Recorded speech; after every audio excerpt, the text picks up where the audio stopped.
No Jumper, coolest podcast in the world, and we're back again, man. Listen. Yes. It's been way too long, Tariq. It's been a long time. Listen, after today, though, man, we have to for sure have you here at least once a month, man. Absolutely. No, listen. Like after this, I'm gonna walk you to Laura, and we can actually like construct a schedule to where once a month, Tariq just come through, you feel me? Yeah. And give us some straightening. Yeah, absolutely. You feel me? Yeah, man. Yo, how you been, man? I'm good, man. I'm chilling. I like the layout is good here. I like it. It looks good. Bro, you don't age, man. Man, I'm trying. You feel me? Man. Yo, man. What is it though, man? Like what? Like the skincare on point? What? Yeah, man, I don't drink or smoke. That's the thing, man. That drinking and smoking, that takes you out, man. Yeah. Yeah, so I don't do none of that. Wait, what are you now to like 40, 41? Man, I'm 78 years old. Oh, I man. fought in Selma, man. I was out there. I was That's in the gym. crazy though, man. Yeah, I'm old school. But again, I just don't drink or smoke, man. That's the thing. I don't drink, smoke, and work out too? Yeah, I do. I work out and drink my. Just what it is. Yeah. Oh yeah. Right? Oh yeah. Bro, listen, like being like 6'6", 6'7", you work out, man. Yeah. Listen, like I can imagine like you really don't like counter any trolls, right? Like in person, right? They don't really pull up in person like that. They know better because trolls are really cowards by definition. So they keep a lot of that stuff online, but they don't really pull up in person. I don't have no real enemies at all, man. When I'm out somewhere, people show nothing but love and respect. Effects, man. Oh yeah. Yo, listen, man. So one, like you've been busy. You've been in New York. Yeah. You've been traveling to do something that I feel like is needed. Yeah. Especially like right now, right? So I know what you're doing, but like tell them though, like why was Tariq in New York and traveling, and like doing these interviews? Yeah, we're working on a documentary about hip hop, the real origin of hip hop. The real origin, because this is the 50th anniversary this year, and there's a lot of conversation about hip hop, and there's a lot of myths about hip hop, and a lot of lies about hip hop. And what's interesting, the story of hip hop, the origin, has never truly been told. Nobody has ever sat down with all of the real pioneers, the people who were there in the 70s, and really fleshed the story out. And that's what we're doing now. We're getting the story straight so there's not a lot of myths and misconceptions. People talk about this party that happened in 73, and if you let people tell it, everybody and their mama was at that party in 73, which isn't the case. Of course. So we're breaking all of that down. Who was what, who was where did the rapping come from, where did the break beats come from, where did the graffiti come from? So I got all of the real pioneers down in the film, man. We're basically done filming. We're about to get into the editing now. Oh, word. Yeah. So this is the first hip-hop documentary of this kind. We've never had a hip-hop documentary where most of the real pioneers are all in one place saying what really went down. Man, wait, and you outsource the editing, like what? Like you do it yourself, or? Oh, I got my editors who work for my company. Yeah. Hey, for your company. Yeah, for me. Hey, listen, man. Yes. Listen, bro. That's a different flex than like I'm on a live stream 5 times a week. You feel me? Right. Talking. Yes. His own production company. Yes, absolutely. You feel me? Absolutely. All right, so what myths is the documentary gonna, dispel? One major myth is that we got hip hop from Jamaican culture, which isn't true. That's not true. They were saying stuff like Coke LaRock, who was the first hip hop MC, they were saying he was Jamaican. That's not true. Saying that hip hop was started 50-50 by blacks and Latinos. That's not true. Yeah. A lot of stuff is simply not true.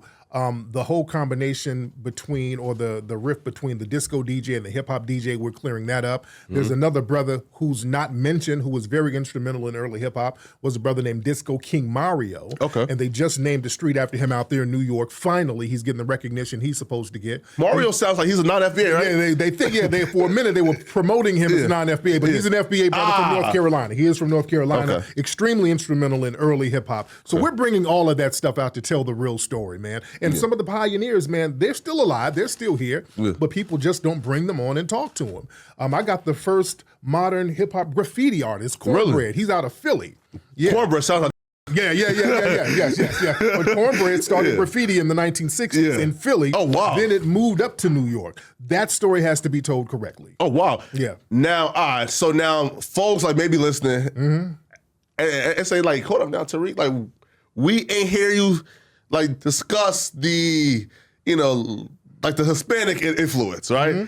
So what's your response to that, right? Where I think it's like Fat Joe who says, yo, that Latins are contributed like just as much as anybody towards the conception of hip hop. Which isn't true. Okay. That's simply not true. And if they did, who were they? Yeah. Because I was looking for some of these 50-50 people. I was looking all over for them, couldn't find any of them. Yeah. And that's no disrespect to the Latino brothers because they were students of hip hop. They were the first students of black people, and they picked up the mantle in the 80s. The Rocksteady crew and all of these guys, they came later, and they reinvigorated a lot of the hip hop moves that were being done in the early and the mid 70s. Yeah. And that's a cool story to tell. Don't say it was 50-50 because it wasn't. Let's just tell the truth. There were some phenomenal Hispanic breakdancers, some of those guys from the New York City Breakers, Rocksteady, Crazy Legs, all of those guys, but they simply just came later. Yeah. Now the non-FBAs or wait, what's a tether, man? A tether is somebody who basically tries to pretend to be FBA to undermine us. It doesn't mean you're an immigrant. Because there are a lot of people like, that nigga said I am a tether. No, you're not a tether because you're an immigrant. It comes from the movie Us, where you're trying to act like a foundational black American, yet trying to undermine us at the same time. That makes you a tether. Yes, right? Yes. So the tethers might point out, hey, listen, Tariq, the DJ Kool Herc, he from Jamaica. Yeah, right. Because I heard like try to like pass forward like that story a bunch. Yeah.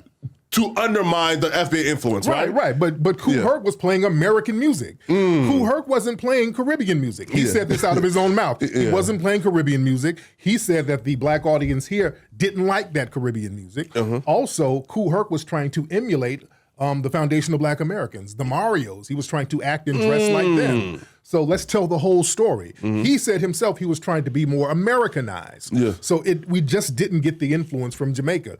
There was a whole big myth that starting in the 80s, this lie started to circulate that we got rapping from Jamaican toasting, which isn't true. Nobody heard of no toasting records in the damn 70s. Not a fact. Yeah, in the Bronx in New York, people were grooving. They were boogieing. Nobody was listening to slow reggae music, and no disrespect to reggae music. So let's just tell the truth and get it out there. Yeah, because how do you get like Bombs putting on and make the drum it up? Right. And you break dancing off some slow ass. You can't break off no reggae. No, listen, facts, right? Hey, right. So if you had to like identify, right? Who do you credit then of being, I guess, like the first to create the first element of what we consider hip hop today? Well, it was a bunch of people. See, that's the thing. It wasn't just one person. That's why I give respect to Herc. Herc has never said he created hip hop. He'll say he's the godfather of hip hop or something like that, which that's cool. That's fine. We give credit to Herc for having those parties that basically focused on the B-boys. We're just going to focus on the break beats for the young folks. So that's where hip-hop was really cultivated. That's not to say Herc created it because it was elements from all of these other different people coming together. But we do give Herc his credit for having the platforms and the venues where we could cultivate that culture. Now, like guys like Cornbread and those like breakdancers, right? No, Cornbread's the graffiti guy. Right? So, like, those dudes were doing this shit in like the 60s and 70s, right? Right. You had people like Trixie, Sasa there in the movie. They were some of the first B-boys that were at Herc's parties. And they were using moves that they saw on television in the 50s and 60s, the Mills Brothers, the Nicholas Brothers, where we were doing floor work. We were doing stuff that looks like the modern breakdancing moves on the floor. We've been doing that. Of course. There's stuff where foundational black Americans were doing what looks like breakdancing moves. You look at footage back in the 1890s of us doing floor work. This is something that we've always been doing. Yeah, man.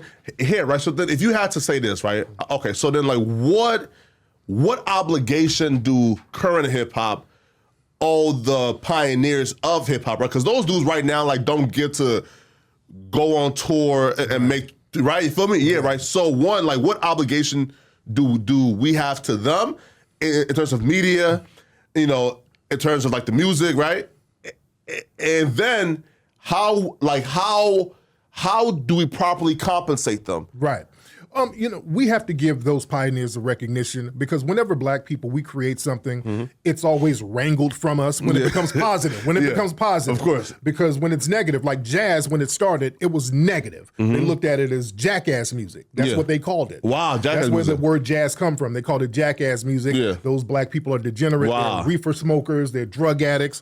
But then when it became kind of popular with white people, they were like, well, it's all of our music. We all created it. Same thing with rock and roll. Rock and roll. They all like matter jazz? That's crazy. Yeah, rock and roll was nigger music. They straight up called rock and roll really? nigger. Yeah, nigger music. Oh, that's crazy. When Elvis and these people started to emulate the nigger music, well, it wasn't so bad, and Elvis is the king of rock and roll. Yeah. It became that, and then they wrangled it from us. Damn. So they're doing the same thing right now with hip hop. Because there's a corporate structure that it has fueled, hip hop is literally all around the world. They're about to have the breakdancing in the Olympics now. Now there's this whole thing where it's universal. It was black, Latinos, and now they're saying Asians. Oh, yeah, I heard that too. Yeah. Where'd that come from? Though? I know. Dude, they're trying to say, well, we got influenced by Asians because of the Kung Fu movies and the Asians living in the black communities feeding us chicken and rice, giving us the strength to break dance. I mean, the reach is insane.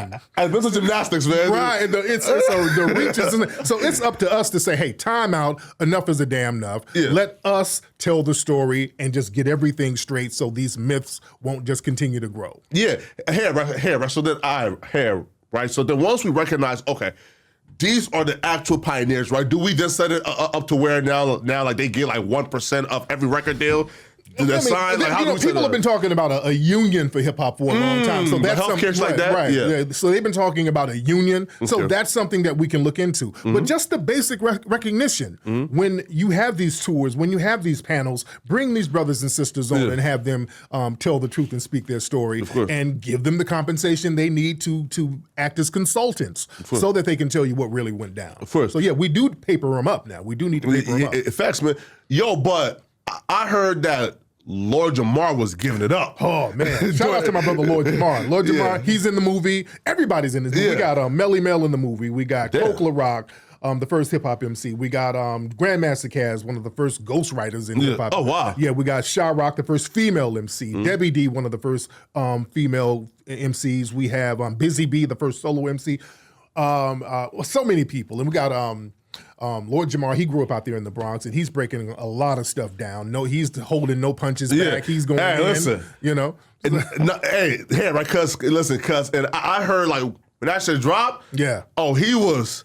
Oh yeah. Giving it, right? Yes, indeed. Yes, indeed. Here, can you give us like just a little like sneak peek into what truth was Lord Jamar? Lord Jamar and other people kind of confirmed this too. He was like, all of that, blacks and Latinos started hip hop, and he said, truth be told, in the Bronx in the early 70s, the Latinos weren't really rocking with brothers like that. Oh, really? In fact, you had some of those gangs out there who were actually anti-black to a certain degree. Yeah. So it wasn't this big kumbaya thing like the corporate media try to make it out to be. You understand? So let's just tell the truth about it. Man, hey, listen, when that drops, man. Yeah, it's going to be a doozy. I'm going to wait probably like 2 weeks. Yeah. And then react to it. You feel me? Hey, listen, it's a heavy one, man. Yo, no, here because when 1804 like dropped, right? Yes. Bro, there was mad YouTube niggas like just bootlegging it. Yeah. Oh yeah. How do you safeguard that? We have screenings around the country. Yeah. And also we have a streaming site. We got FBAstream.com. Yeah. A lot of times we'll have package deals before we release it to the public. Yeah. We'll have a package deal that we'll get it out there to people before the bootleggers get it. So, we have little ways to kind of combat the bootleggers. Yeah, man. Here, because Hidden Colors, bro, is probably the most bootleg. Oh, yeah. Bro, I'm talking about, listen, bro, we in a barbershop, niggas coming through. Yeah. Oh, yeah. We're bootlegging the hell out of it. Oh, yeah. Yo. They had copies of Hidden Colors, and they had pictures of Tyler Perry on that motherfucker. They had people in it who wasn't even in the movie. They had Cicely Tyson in it. They had Danny Glover on the cover. Like, these people weren't even in the movie. Yeah, that's and they were putting nuts. It out there, Yo. Here, like, how much do you think, like those bootleggers, cost you any revenue? It costs, but, we did make a lot of money from the Hidden Colors film, and that's going to happen. Yeah. I mean, the bootleggers, I saw it was a real problem when I got a call about 5 years ago from Homeland Security, and they told me they intercepted a shipment of a bunch of bootleg movies from like Warner Brothers and a whole bunch of people coming from China. Wow. And a lot of my movies were on there. They were asking me, did I know anything about it? They're like, there's a bunch of bootleg copies of your films on this ship that we intercepted. I'm like, well, shit. Chinese niggas coming. You feel me? Shit, give me some of that. You feel me? Yeah. So that's how I realized the magnitude of it. Yeah, man. Yeah. Yeah, listen, right? Also, too, is like we have to give you like your props, right? Because there's a lot of these dudes where they have like a bunch of cool ideas, pet projects. It starts today, but tomorrow they're like they're done with it, right? Right. But you did something that a bunch of doubters said you would never do. You finally opened up the Hidden History Museum. Yes. Now, first off, bro, we should have gotten that invite, right? Oh yeah. You guys can come anytime. You feel me? Come anytime. No. But I heard like y'all had like a party on Saturday, right? Or last week, or is it this week? A few weeks ago. We had one a few weeks ago. Popping. Yeah. Next party, listen, please invite me in. Yes. I'm going to bring the Ajari, the jollof rice. Oh, you bring some jollof? Yeah, feel me? Hey, feel me? Right? You feel me? Housewarming gift, you feel me? My man, you feel me? Get some of this Flakko jollof. Yeah, man, come on now. No, bro, here, bro, like, speak on that though, man. Yeah. Did it feel good to kind of like silence the haters? Yeah, they were hating early on. Yeah. Even when we were getting the crowdfunding going, they were like, "Where's that museum, nigga?" I'm like, "Nigga, we're still getting the money for it." But we opened it, man. We opened the museum in like a year. We opened it in record time, which is unheard of. Of course. So people were going to try to hate anyway. And the hating was in bad faith. A lot of it was a lot of tethers hating. Yeah. Coonin and tethers who don't like FBAs. And the arguments were in bad faith. First, it was like, you niggas are not going to open the museum. We open it up. Well, this shit looks like a club, nigga. It's not even a museum. That was the whole argument now. Because we got the museum popping, and it was so popping, this is a club, nigga.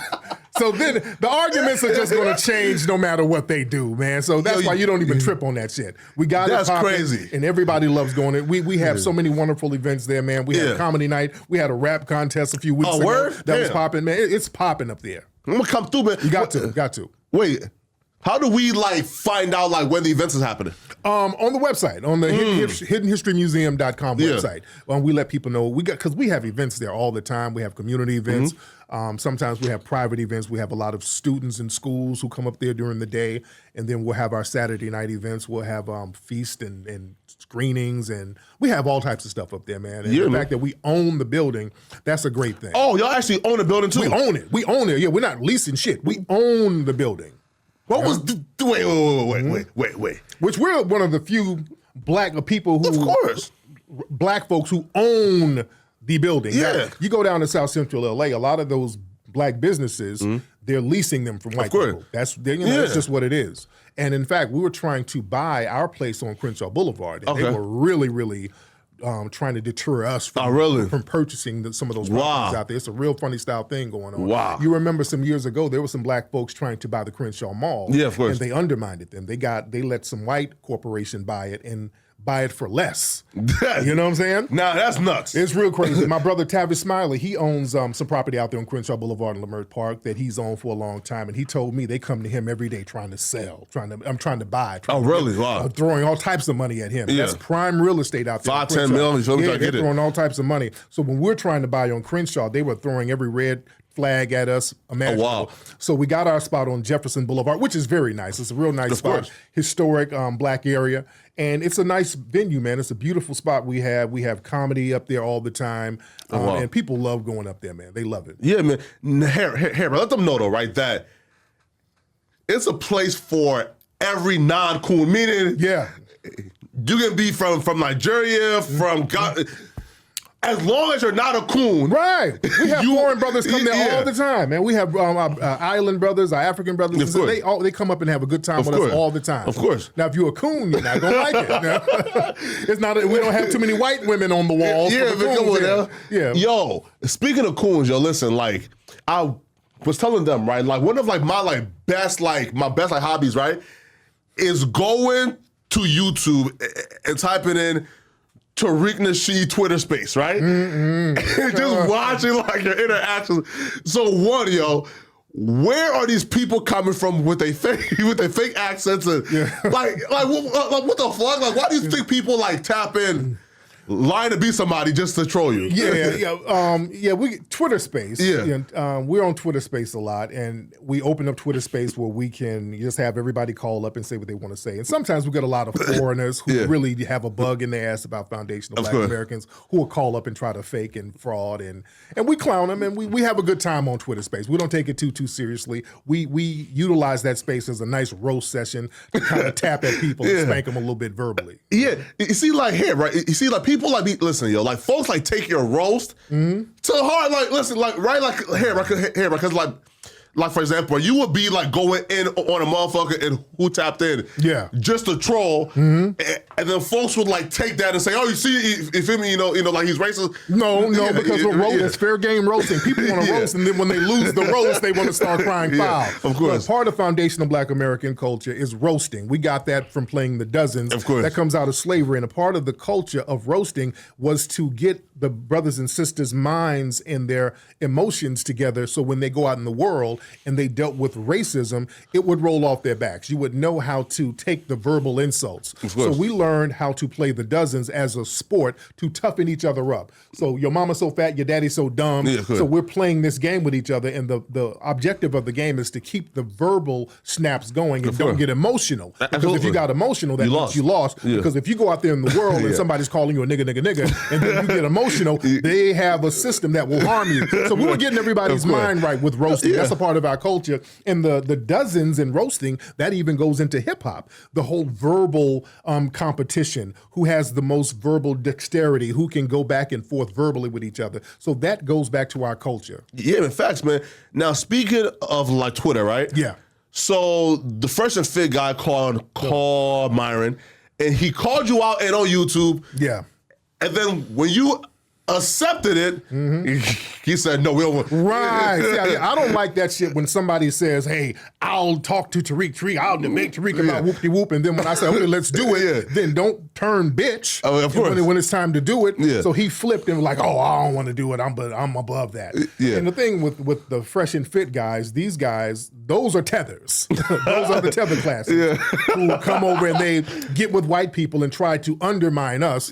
They spew all of this anti-Black vitriol, and once we delegitimize them, white people start pulling back. Now, from what I understand, a lot of them, those guys, some of their platforms have been demonetized. Yeah, all of them actually. Yeah. So listen, right? So bro, like YouTube's so cold with it, right? Yeah. That the main page got demonetized. Their personal shit got demonetized, like both of their personal, right? Their clips page got demonetized. Yeah. And YouTube said, a word? Like, those your friends too? Zerka page got demonetized. Their fucking editor shit got demonetized. Damn. Your YouTube came for everyone and who like is associated with them or who does like routine, like appearances on their shit. Yeah. So YouTube didn't play. See, when we start delegitimizing them, we start letting folks know this Myron and these guys with all of that anti-Black nonsense they're doing, we ain't co-signing it. These guys are not part of our community. These are people who are foreign to us. We're foundational Black Americans, and the stuff they're saying is very hostile towards our culture. We've yanked the rug from under them, and when we yank the rug from under them, the dominant society says, well, hell, there's no need for us to sit here and support these guys either. Then they start falling off. So that's the power of FBAs getting on code with each other. It's crazy. Yo, Lou, walk it back, right? So when did they come on in your radar? And what was your initial issue with them? You know what? That's interesting because they've taken little shots at me before, just off and on, and I've just kind of ignored it. But yeah, my name would pop up on some of those platforms all the time. Even now, even with academics, and I'm cool with academics and that Zerka guy, they always mentioning my name. Zerka is a wild one. Right. Zerka said something not too long ago that we were emailing each other, DMing. I've never DM'd this guy. This guy just said stuff. So they're always mentioning my name because they know it'll get some extra clicks. But, with the Fresh and Fit guys, all of that taking shots at Black Americans. I really had a problem with that. They were talking about how we come over here as immigrants and we're doing so good, and y'all niggas are y'all just lazy. And I'm like, okay, dude, you're from Sudan, all right? Your stomach was big and you had flies on you before you came over here. So let's get busy and talk the truth here. Yo, you had one of the best like roasting lines I've ever heard, right? You said like you smell like Boosie and Njori. I said, Tariq, how do you like, think about that, bro? Boosie and Njori is crazy. I don't know who I was. One of the lines that got them, that really made a lot of them stop trolling, because we got a lot of these Somali trolls that were really going in on Foundation of Black Americans. They would go on Clubhouse too, Clubhouse. They were very infamous for saying a lot of real weird stuff about Foundation of Black Americans, and they would try to go into the Twitter spaces and say all of this crazy stuff, and I shut them down.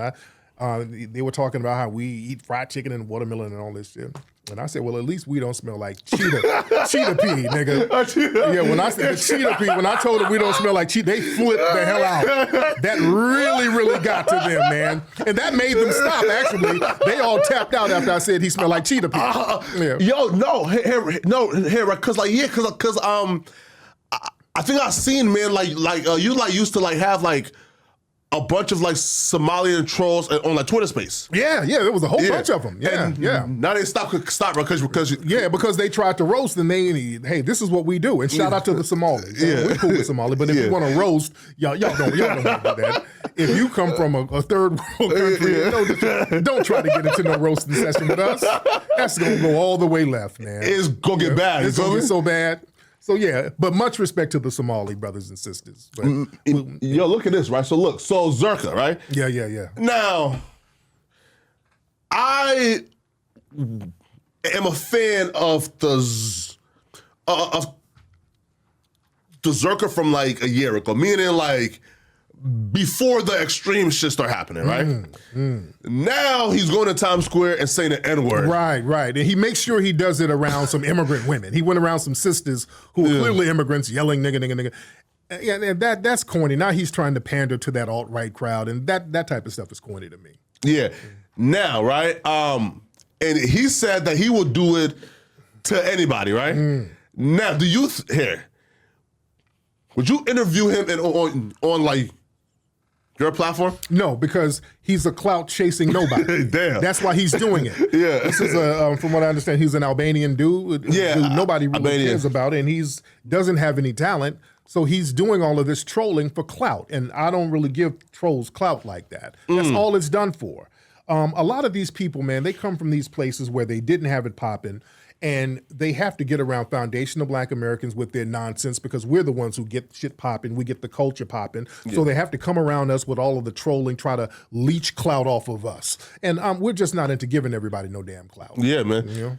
Here, so when you found out that Fresh and Fit got demonetized, were you happy or not happy? I was just kind of indifferent. I was just kind of indifferent because I wasn't shocked. What was funny, the way he reacted, he's damn near about to cry because he understands all of that anti-Black vitriol pandering to the white supremacist crowd. That's his bread and butter. Whereas if we were to get demonetized, we understand. We're on code with each other. We know how to go out here and get $1. Of course, we ain't got to suck up to white people in order to get no money. So the fact that the same people he was sucking up to flipped on him and then yanked the money from him, that's karma for him. Man, it's here, right? So like my whole thing is this, right? Because YouTube it have a policy, right? Where it's like, if you're demonetized, like that just means that you can't get some money. Right.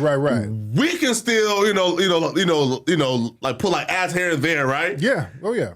And profit from, right? So like, and if the white man, quote unquote, YouTube is still being able to profit off of their channel. Now again, they might be telling us, but they're still Black, right? Right. So shouldn't we like all be like, yo, hold up now, bro. That's not fair. That's fucked up. Yeah, it is. Yeah. But according to Myron, ain't no racism. Okay, no. He said what? No fucking racism. And Black people need to pull themselves up by the bootstraps. Leave white people alone. So when white people turn on your little old hungry ass, pull yourself up by your bootstraps, nigga. Don't come around here talking about no racism now. I don't want to hear shit. No. Damn. Nope. He said wasn't no racism. So when YouTube snatched that money from him, which was not cool because they don't do it to the white people, but fuck Myron. He said wasn't no racism. So deal with it, nigga. How about the other guy, Fresh? Other guy, same guy, same thing. They wanted birds of a feather. He's a little less coonish than Myron. Myron tries to go over the top with the cooning. They're two coons of a feather flocking together. Yeah.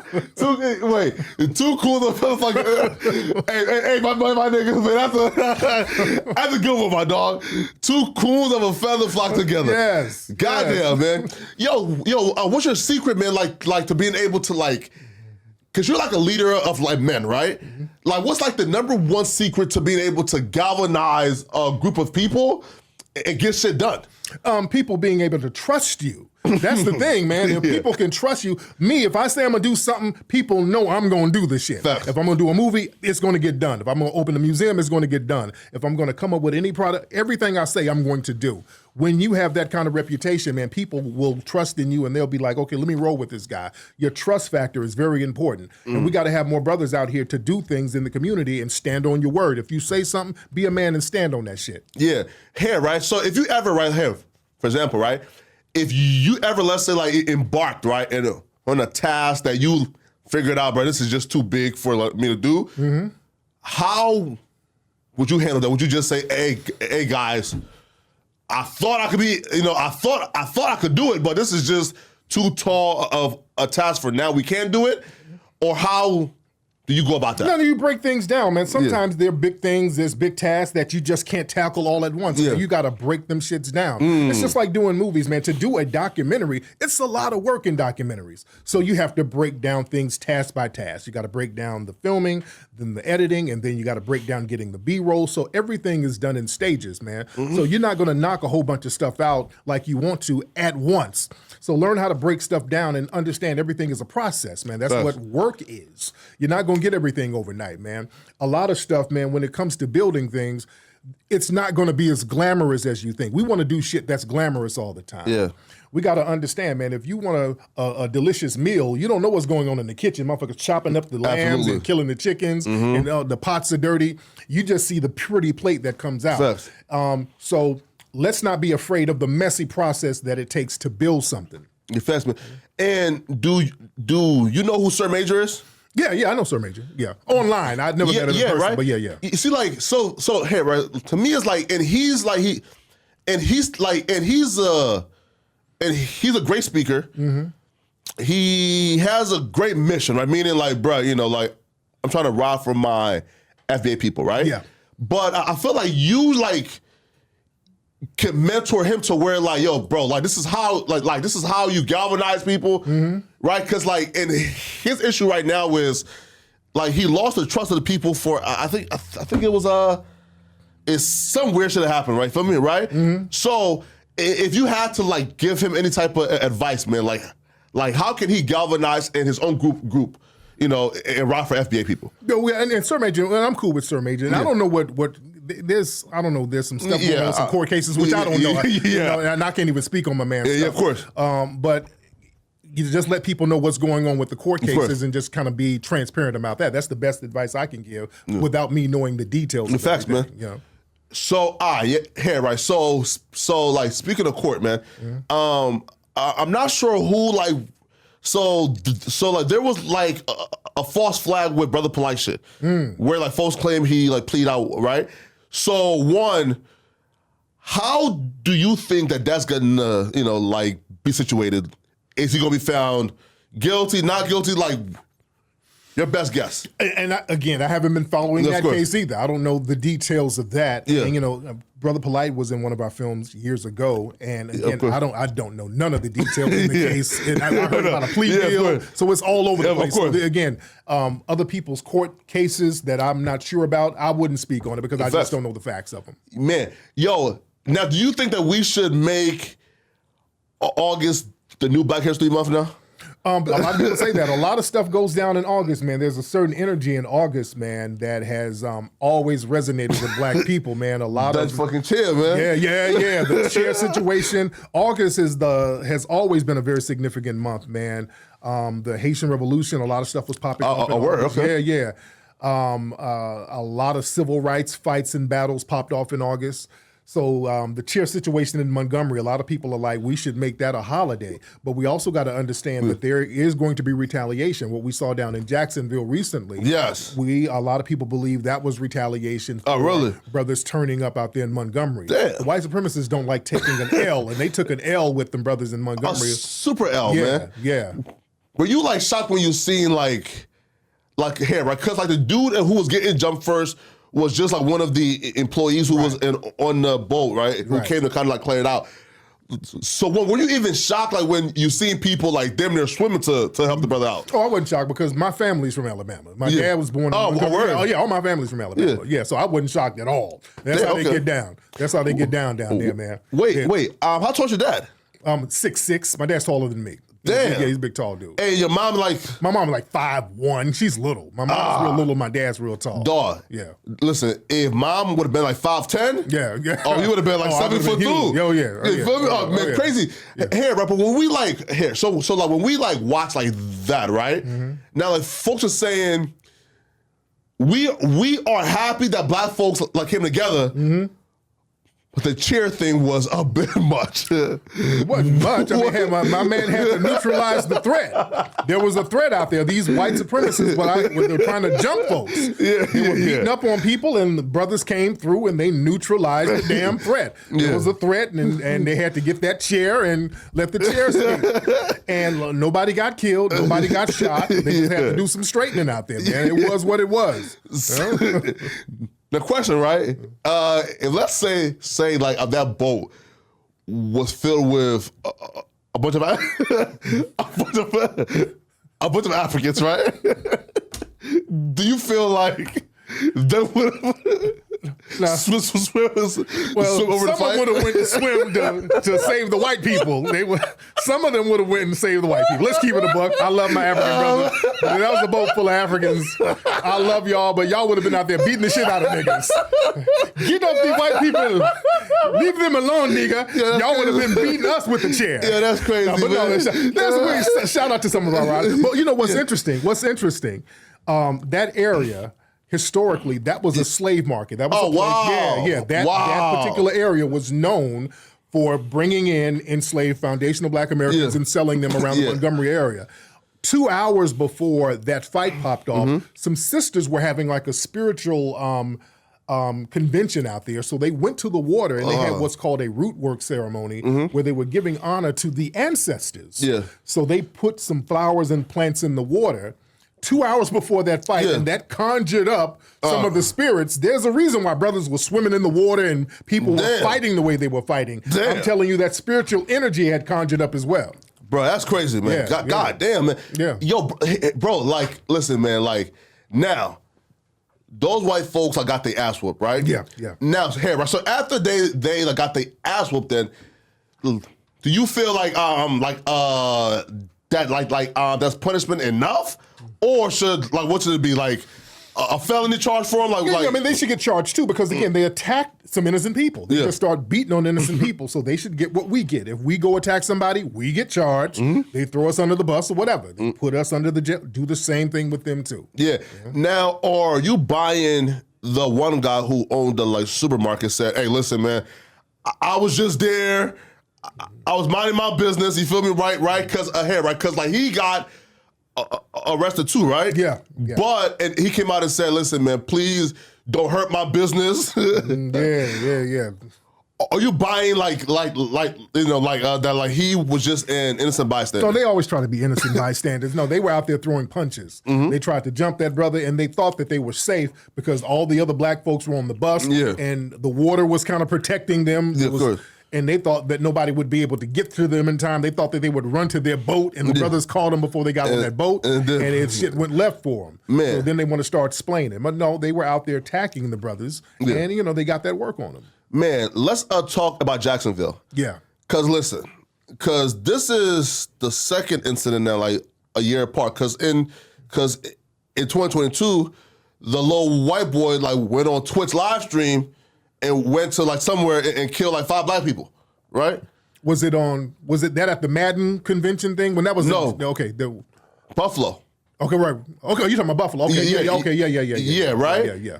Now, a year later, there's a motherfucker who's doing it now in Jacksonville, right? Right. So one, like they try to say, yo, look, like this is an isolated incident. No, it's not. I don't think so. Right. You know, you got the governor down there, Ron DeSantis, who's been throwing out these racist dog whistles nonstop. Yes. Talking about war on woke. Yeah. Woke is a code word for black folks. Facts. The school system out there, they're talking about, well, we're going to take black history out of the schools because it's divisive. They're also talking about making slavery, well, it wasn't so bad. Black people actually benefited from slavery. This is DeSantis and all of these. That's crazy. And then you have DeSantis talking about protesters will be allowed to be run over by cars. So if there's somebody protesting some anti-black racism and they're standing in the street, if you run them over, it's perfectly fine. It's legal. Wow. So he's putting out all of these racist dog whistles. And then last month, they just had permitless carry. So you don't even have to have a permit to carry a gun out in Florida. And on top of all that, this weekend was very significant. 1960, they had something called Axe Handle Saturday, same weekend, where hundreds of white supremacists were attacking black people in Jackson. 2018, there was a situation where there was a Madden convention in Jacksonville. A white supremacist gamer shot a black gamer who was winning and then shot a couple of other people. Same weekend, too. Of course. So a lot of these things have these historic significance things to them, and that's why that white supremacists carried this thing out on this particular weekend, coupled with all of the rhetoric from Ron DeSantis. Ron DeSantis is very complicit in this. Yeah, facts. This is not an isolated incident at all. Yo, listen, and Ron's been getting cooked like during like the debates. Getting washed. Yeah, he has no charisma, no talent, so his whole platform is just spewing anti-black racism. Facts. That's the only thing that has kept him afloat. Now it's getting to the point where it's going to backfire on him. Of course. Because people are not going to sit up here and let a sitting governor put targets on the black population. Yeah, but facts, man. Now, all right, so, and he shot and killed like 3 black folks, right? Yeah. Now, folks did some digging, seeing that, his mom is a registered Democrat, his dad's a Democrat, his brother, now that motherfucker. He's just as racist. Yeah, I've seen some of his tweets and his Facebook posts. Bro, he wild, right? But around like 2018, 2019, and he's on Facebook as well talking about standing up for BLM, right?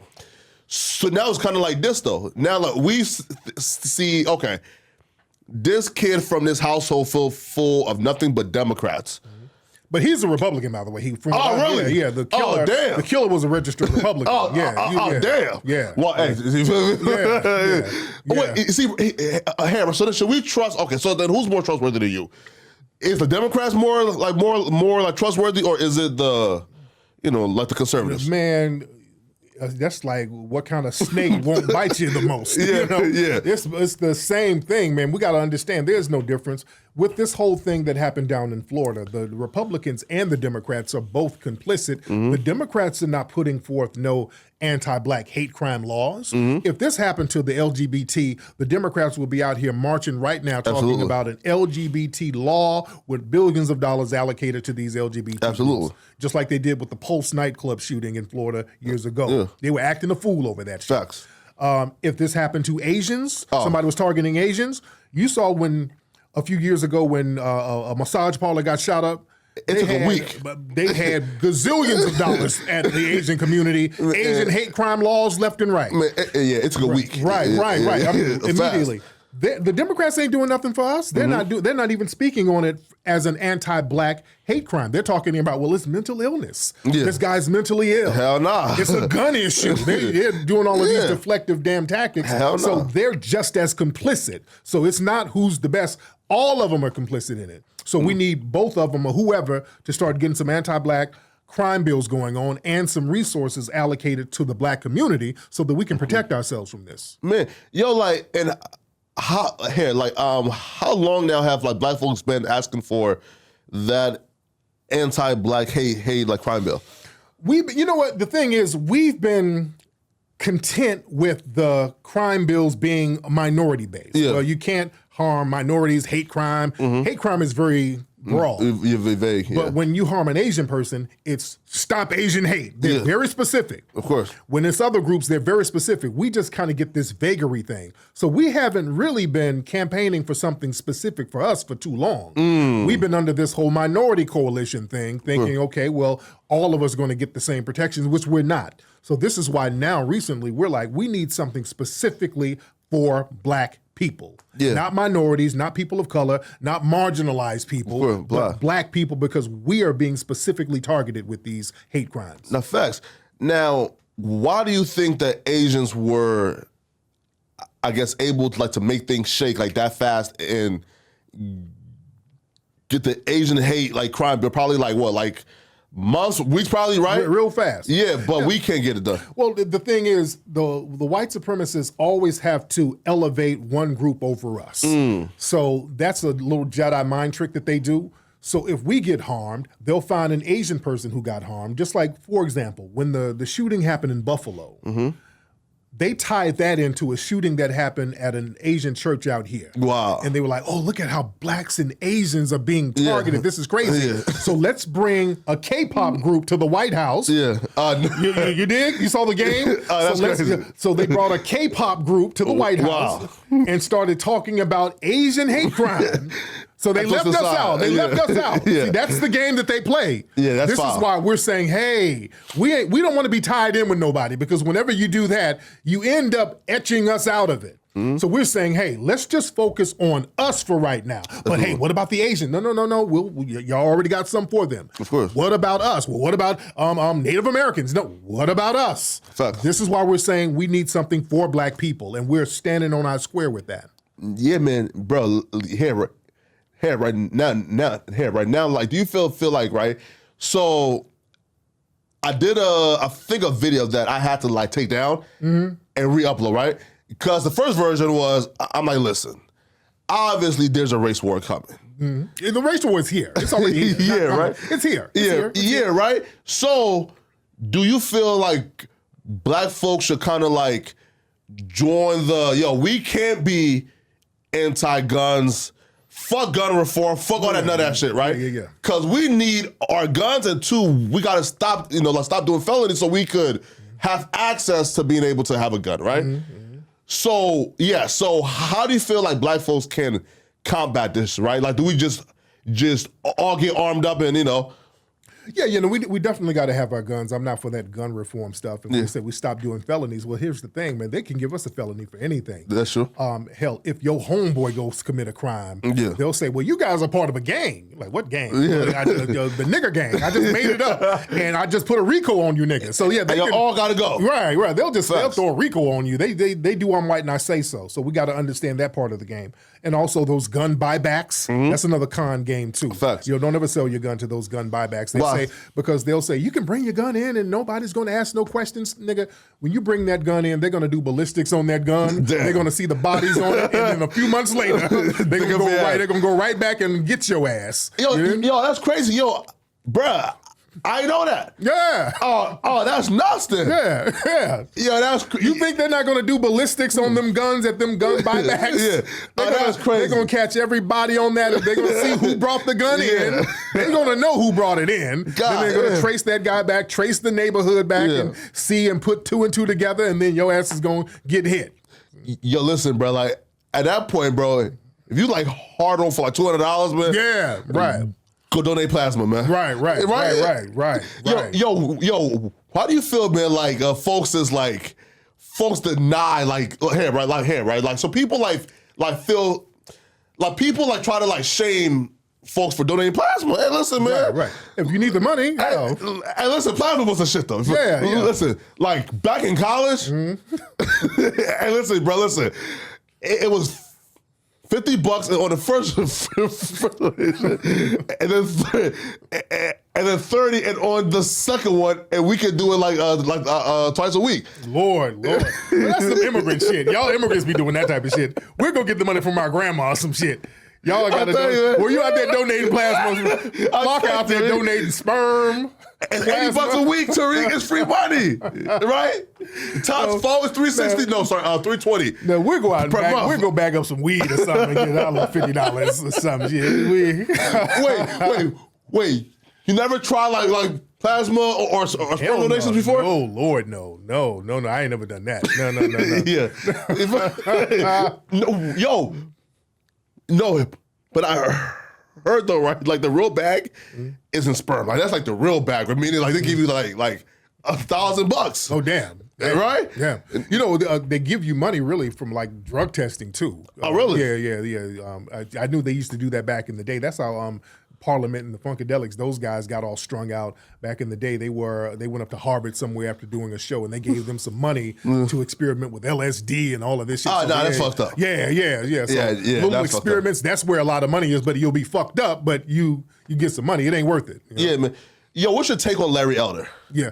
Larry Elder, most of his arguments are in bad faith. He's funded by these white supremacist think tanks, so they give him his talking points to go out here and spew. So a lot of stuff I don't really take too seriously from Larry Elder because he's a puppet for bigger entities. I look at the entities who fund him. You know? Now, so he said like, okay, so he also and he debunked or tried to debunk the long hair, right? So pretty much like there's this like thing where it's like, yo, like black folks are systematically oppressed because like when we like go to get loans, we get like less loans than everybody else, right? Right. And he says the reason why is because niggas don't got good credit, right? Okay, why don't we have good credit? See, let's break all of that down. Yeah. If we don't have good credit, why is that? You know, we don't have good credit for the most part because we have economic deprivation based on systematic white supremacy. But the Larry Elders, these guys are put out here and they're paid to really deflect from white supremacy, to really make excuses for them. To say, well, it's not the good white people, it's you Negroes. So they do the dirty work so that the white supremacists, they can't come out and say that stuff. Of course. A white man running around talking about how black people are just inept and we're inferior, you'll be called out immediately. But your black puppet, you'll pay him to say it for you. Man, that's been going on since slavery. They've always had Negroes to do the dirty work. Yeah. Now, so you clearly like you aren't an anti-him, but like I don't take him seriously because his arguments are all in bad faith. Yes. And also if you debunk him, he doesn't lose anything. Just like a Candace Owens. If you debunk a Candace Owens, they don't lose anything because their whole platform is to go out here and be watchdogs and guard dogs for white supremacists. Yeah, facts. So they don't lose anything. Yeah, so were you shocked that the bad faith and arguments demolished the Breakfast Club? Yeah, now when Larry Elder was on the Breakfast Club, my sister Teslin was getting on him, but he threw some at Charlemagne, and it kind of hit a little bit. And Charlemagne is my guy. I like Charlemagne. Yeah, I've been on the Breakfast Club a few times, but Charlemagne said something to the effect of, "Well, hell, you ever hear about a nigga wake up call?" You hear about a nigga wake up call. That was bad. And then Larry Elder was like, yeah, you got your nigga wake up call when Biden was on here talking about you ain't black if you don't vote for me. I'm like, damn. That was bad. Right? Damn, and you couldn't really argue that. Because, that was bad. Yeah. And that's why I say there's no difference between the Republicans and the Democrats as far as their anti-black racism. You know? So, and just because Larry Elder had a zinger, he's just as complicit. Larry, he does the same thing for the white Republicans. So, they try to point the finger back and forth. All of the white supremacists, Republican and Democrats, they're on the same page. Now, do you feel like, especially for example, like us as interviewers, right? Yeah. Like we're not about to do 20 hours of political studies and research, right? Yeah, right. So do you feel like they should have been more equipped with, I guess, more knowledge to have an interview like Larry Elder? Because and he left that interview sounding like, oh shit, this guy knows a lot, and he won. Do you think they could have done a better job at countering back? No, for the most part, my sister Teslin was on there just knocking all of his talking points out of the water because she's very politically astute, so she knows the game. So she was going in on some of the talking points that he was trying to throw out there because they've been debunked before.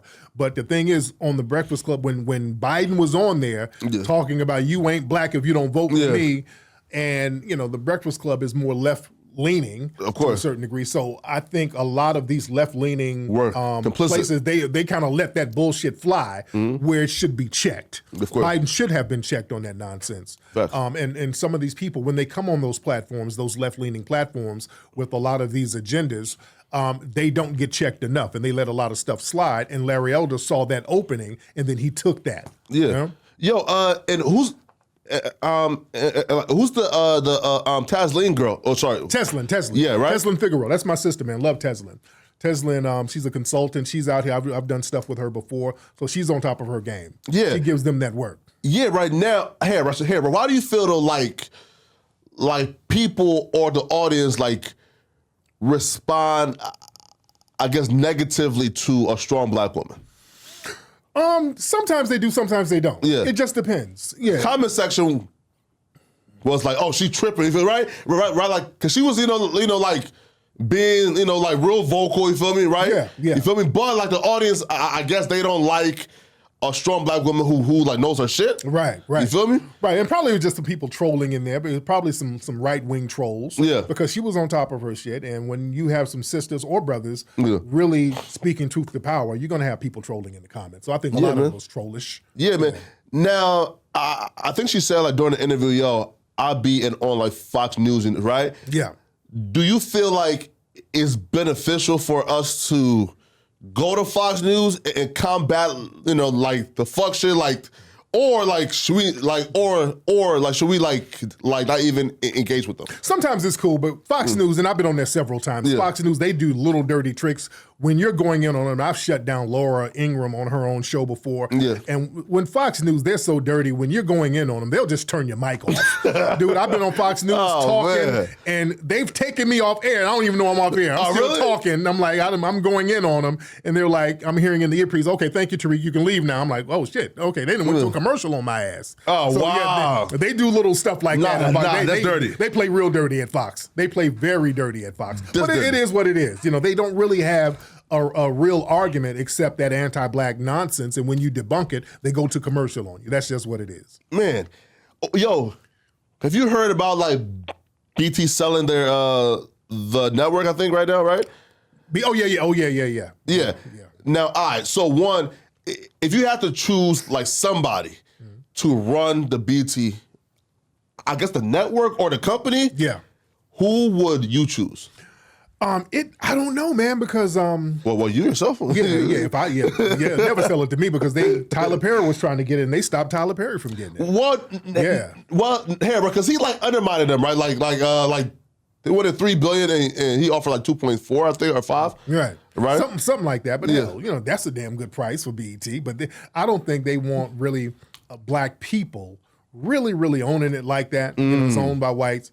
When Bob Johnson owned it, there was a little dignity left. Now it's just none. Oh. And I think they don't want to sell it to brothers because they know that we could possibly say, hey, enough of this fuck shit that's going on. Yeah. We're going to flip it and we're going to do something constructive. How would you flip it? I would, number one, have on more progressive programming. It wouldn't be stank hole videos and drug nigga videos and all of that stuff. Niggas talking about doing Percocet. None of that stuff. It would go back to what when BT first started back in the 80s, it was actually cool. It was a balance there. You had brothers Donnie Simpson and stuff like that. We would go back to some of that old school stuff, man. Just have the videos, have some educational stuff, have some entertainment films, put some budgets into the films, because a lot of those BET film budgets, you can tell, ain't too much money put in them. So I would do them like I do my films. My films are very successful and entertaining. Of course. And I would just do an extension of that. Yo, listen. If you had the BET budget for your films, yes, indeed. Oh, that's a scary sight, though. Yes, indeed. I have Hidden Colors series in its 5th season. What? Yes, indeed. That'd be scary though, man. You feel me? Yeah. Bruh, hair, right? if BT says, yo, Tariq, like we trying to like work, right? How soon do you think right? Like the higher ups is coming down and shutting that shit down before the ink dries. Man, right get you out of here, man. Like, no, nigga, you're not about to put movies out clowning us. You know, because I'll be going in on white supremacy. That's the first thing I'll be going in on. So they're like, no, we're gonna play Booty Hole Brown and Coochie Pink and all of that shit. Oh yeah, yo, like speak on that, man. Like, do you feel like we're being socially programmed now, like with this whole new like ratchet hole like genre now, like right? Yeah, man. They're going back to some old minstrel show stuff going on right now, man. It was cool when there's a balance. I like a little ratchetness here and there, but when they mainstream the ratchetness, that's very dangerous because that marginalizes a group of people. When they show you that Sukihana and Sexy Red, that's the image of black women. Yeah, that's a very negative thing to put out there. Of course. Because when certain people, when we start getting harmed, they're like, well, damn, look at them. Yeah, they're ratchet. They're ratchet. They're showing their booty hole. And, you know, do we need to protect them? So that's the message that they send. So. Oh, listen, it's kind of like how like during like the 60s, right? Yeah. Like they wouldn't show like the peaceful protest niggas marching. Yeah.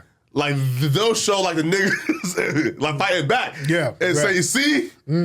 You feel me? Like, you know, you feel me? Like, you know, right? But though, hey, do you feel like the promotion of the ratchet hoes rap is just the system doing its thing, or there's people actually like pushing buttons and saying, yo, like promote that up? Yeah, it's the system doing its thing. Did you see Who Cloned Tyrone? That movie on No, I see it You yet, gotta bro. see that. Yeah, everybody. I'm surprised that my man, and I shout out to the brother who put that together to put those messages out there to get them through, because basically the whole thing was about white people being behind the scenes cloning niggas to do some of the worst ratchet shit to keep the community subjugated, which is really happening.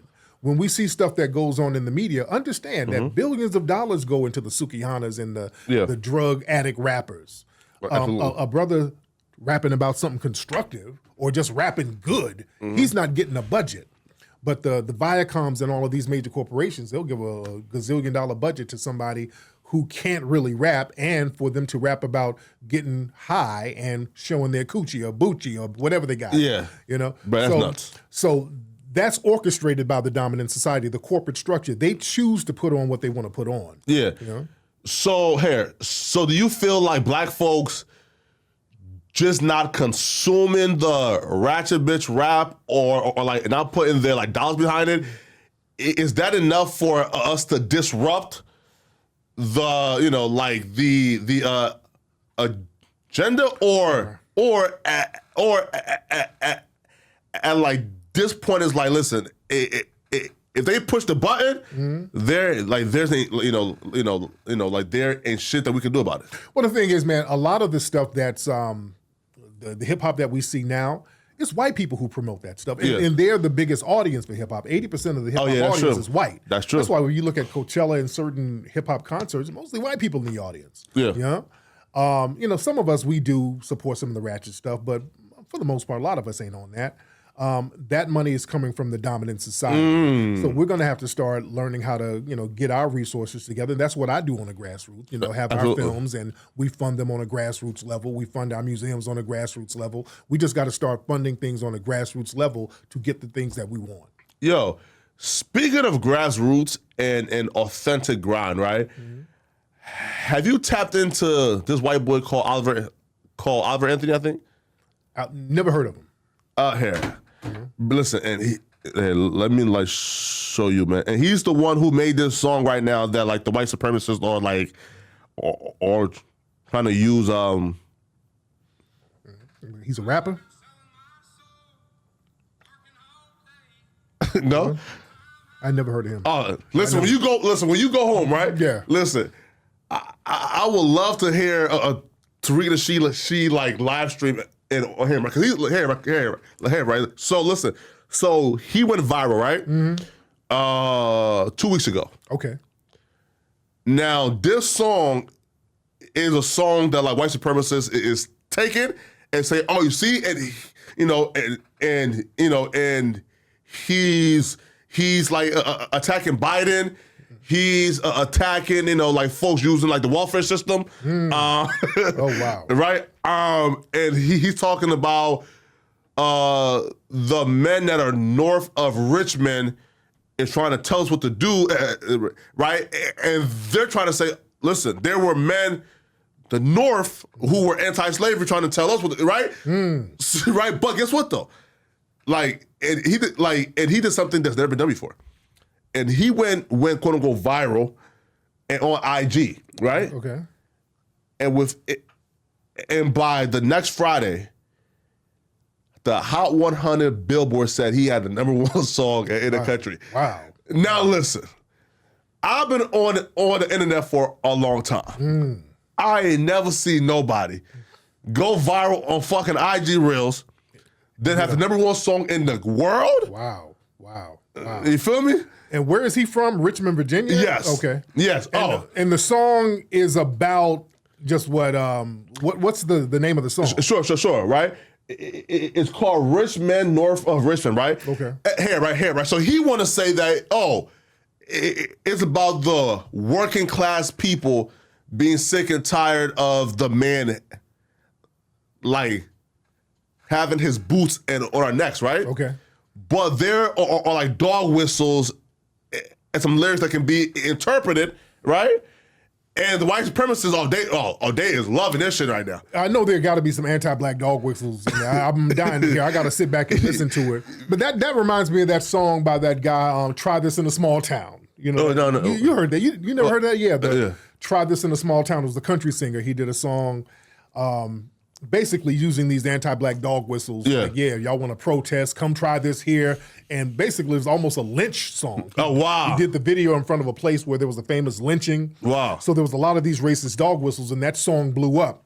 Right after the Montgomery chair beating happened down there in Alabama, the song fell off the charts because a lot of the white supremacists started to get pumped up from that, Try This in a Small Town. These little songs are kind of getting them riled up. Oh, wait. You hold up, though.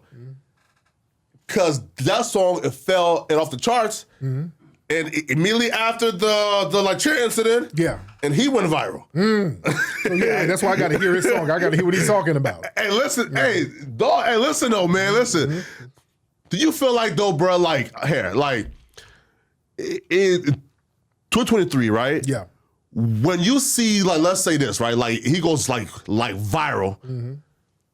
Is that like a grassroots or authentic shit, or do you feel like if you go viral enough, there has to be somebody who's involved in that? Right. You know what? The algorithms for some of these guys, you got people behind the scenes who can kind of boost the algorithms up a little bit. So when they get a little traction, you got some people that'll make their stuff more visible. Just like on YouTube, you got people that they'll make your stuff. They'll recommend it to certain other videos. Yeah. They don't really do that a lot for us. A lot of our stuff, we get shadow banned, little stuff like that. Man, you know what I'm saying? Yeah. Yo, RZA Islam Instagram? Hey. Oh, yeah. They done taken RZA offline so many times. Shout out to my brother RZA. Yeah. Bro, listen, bro, here, right? Like, I have to type in his full shit. Yeah. And even still then, don't get it. He don't pop up, right? Yep. I have to then go to our live messages and shit. You feel me? Oh yeah. And then click on his name there. Oh yeah. RZA has to text me his new pages. He gets taken down so much. Hey brother, this is my new page.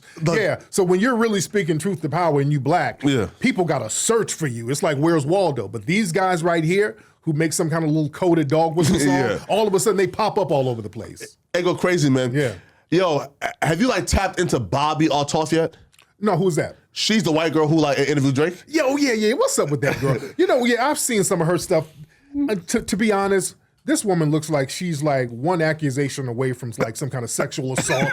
I just feel like she's about to say some nigga did something to her sexually. Crazy. I can just see that happening.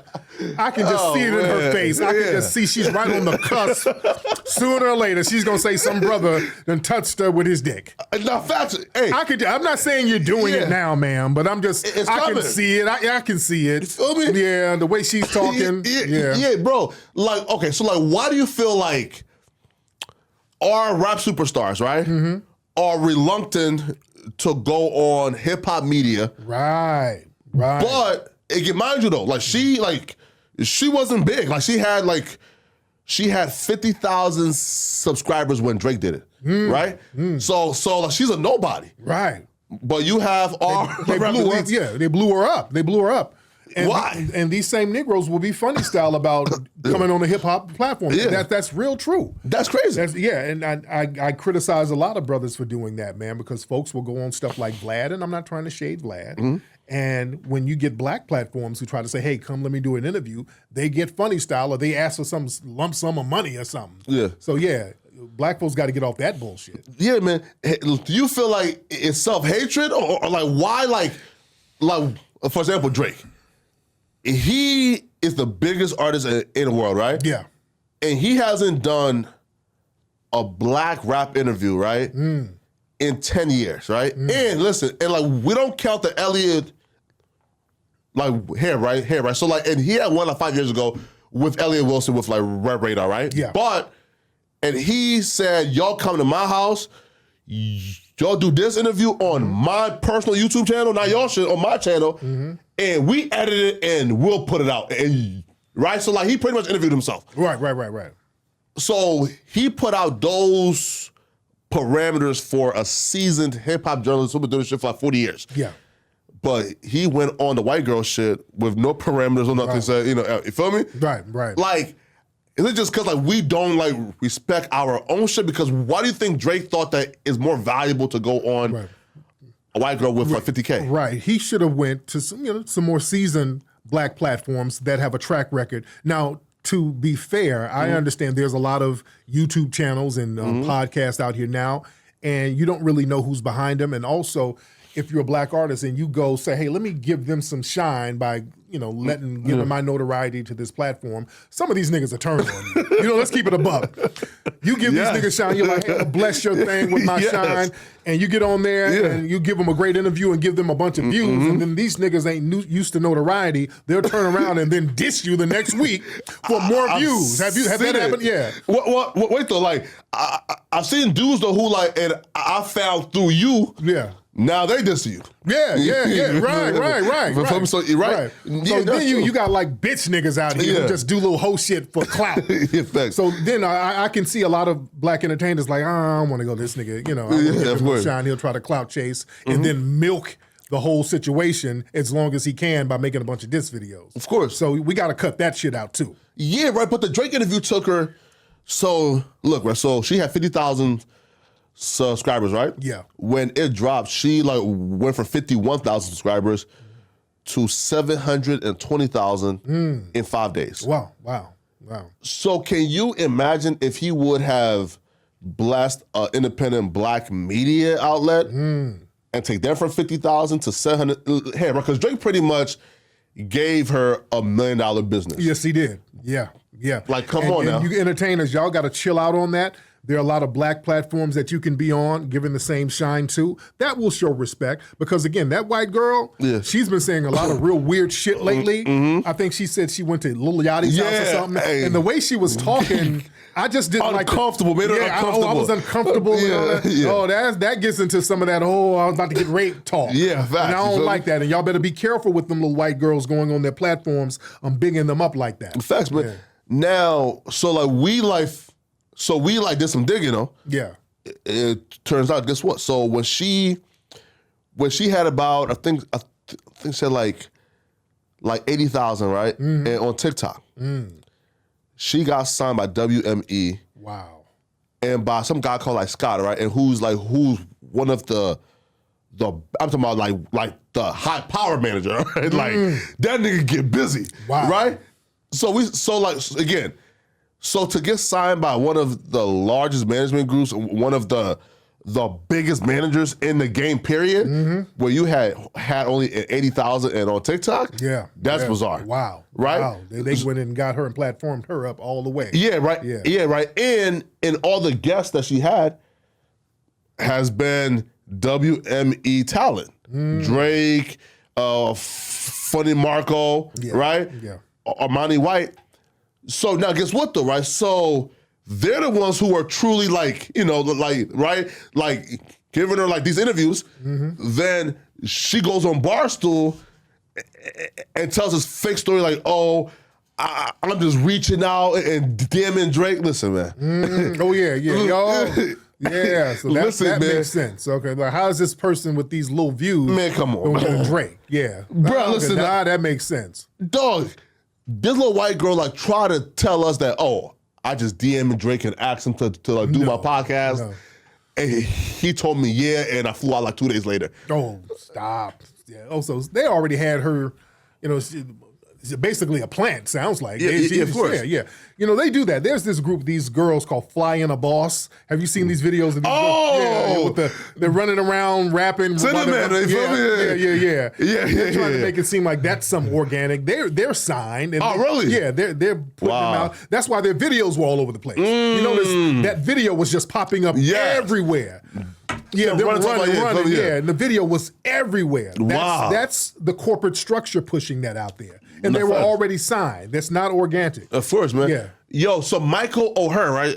Michael Orr, from The Blind Side, yeah. Now, so he told a story about how the white folks like brought him in. They took care of him. Yeah. The finesse his ass, right? Oh, yeah. So one, should black folks always be cautious and expect that the relationship with any type of like white entity trying to help you out would always be mutually beneficial? And even if you can't identify what you are helping them with, you should expect the fucking is coming soon. Yeah, you should expect it. Just expect it. The whole Michael Orr story, man, I've been on that for years. And even Michael Orr, even back in the day when the movie The Blind Side came out, I didn't like the movie because they made him seem like dumb, a big, stupid. dumb beast. Yeah. If you look at the poster for The Blind Side, they make him real big. I want you to go back and y'all go back and look at the poster of The Blind Side. Sandra Bullock is about this big, and this nigga looks like King Kong. They make him extremely big. A big black ugly nigga. Yeah, like this demure white woman is taming this big savage Negro beast. That's crazy. Was that type of thing. He's running around, hey mama, I need something to eat. That bullshit. And Michael Orr was like, hey, I need some eats, mama. You got some eats for me, white mama? You got some stove top stuffing in there? I sure is hungry before I play some of these footballs. And Michael Orr was like, hey, I wasn't doing none of that bullshit. Yeah, right now, because I seen him like he did like in interview and said, bruh, like I can read. Like, right. He wasn't I'm very intelligent. Yeah, he wasn't slow moving around. My brother, my guy, Mike Daniels, man, plays for the NFL. He said he played against Michael Orr. He's like, Michael Orr wasn't no slow. He like, Michael would smash niggas on the field, man. Michael was a beast, so he wasn't this big, slow, dumb nigga walking around. So just that whole portrayal was already bogus. And to see what they were doing behind the scenes, basically they tricked him into signing a conservatorship where basically that white family would get control of his resources and his assets. So they were finessing his ass. So yeah, which is expected. And that Leanne Tui woman, her shit is real funny style. She's done some real racist shit in the past. Oh, really? Yeah, she's done some real funny style shit. So yeah, we're not surprised at all. Wait, so do you feel like they like brought him in like under the intentions of, yo, you gonna be big one day? Right. Look, white people know talent when they see it. They know they look at us like animals. They know a gift horse. They know somebody who's gonna make some money. They can see it young. In fact, they got that slave owner mentality. They're like, oh, let me look at this buck. Boy, this nigga got good old hunting legs. Oh, he looks like he's gonna make us a nice, good piece of money. They know. And they saw the talent in him. There's hey, come on, let us adopt you. Yeah, we're gonna bring you out of the ghetto. Because we're so good and white. They saw where his career was going. So yeah, they wanted to get in early. You know, and they did though. They did. We better understand the game out here. Hey man, bro, listen, like that's crazy. So like, should we be like more cautious of, for example? I've always been a guy where like I'm more cautious of a white savior, meaning like, bro, yeah. If you come and try to be overly nice, Like you got BLM in your bio, like you marching. Yeah. Like every protest with us.